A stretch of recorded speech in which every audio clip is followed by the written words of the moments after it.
Hello again, Peabody here. You're just in time to accompany Sherman and me as we journey back into the year 1778. What's our destination, Mr. Peabody? Kentucky, where we'll spend one or two exciting moments with that legendary frontiersman, Daniel Boone.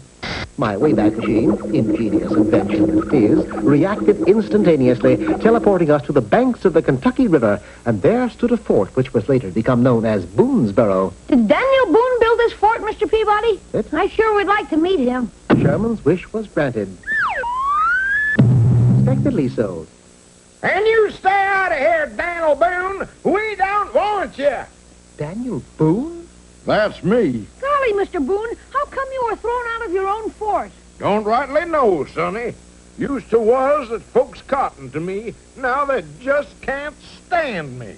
The wind suddenly changed its direction, bringing with it a highly unsavory aroma. Wow, something smells awful. I'll say it does. Wonder what it is. That hat of yours, Daniel, how long have you had it?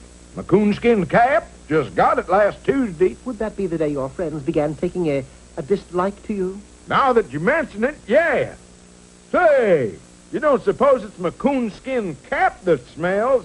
Skunk skin, Daniel. Skunk skin. We buried Boone's pungent chateau and then talked him into an elongated session in the waters of the Kentucky River. Do you think the folks in the fort will accept Mr. Boone now? I'm certain of it, Sherman. Well, suppose we take him his towel.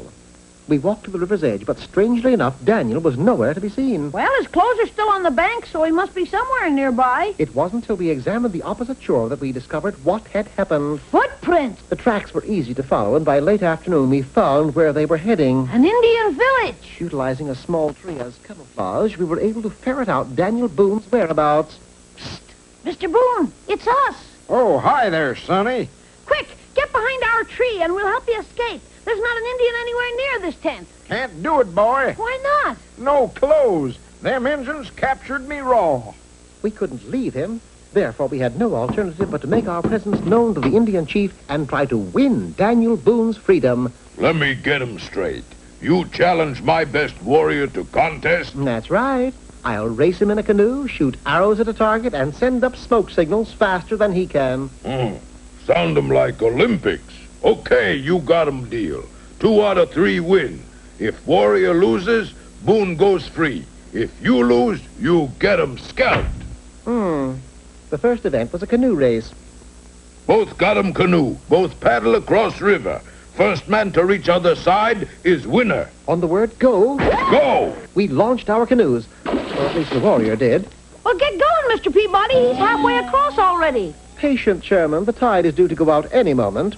And it did. Carrying me across the river in nothing flat. Peabody 1 up. Now you try 'em test number 2. We were handed bows and arrows. 40 feet away atop a tree stump stood 2 apples, one large, one small.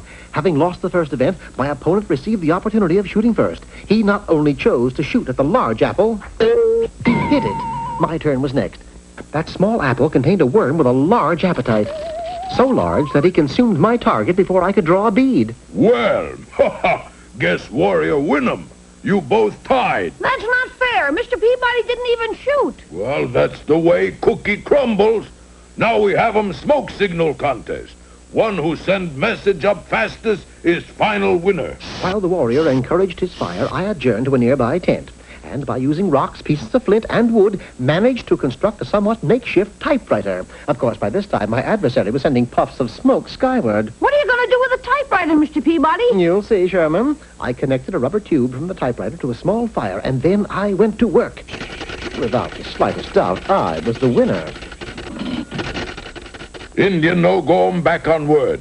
You, boy, and Boone go free. That's wonderful, isn't it, Mr. Peabody? Yes, it is. However, Daniel still couldn't make a move without clothing. Here, Sherman, give the chief this $1 and buy that shirt and pants for Daniel. For $1? Is that all they cost? Certainly. That's why they call them buckskin.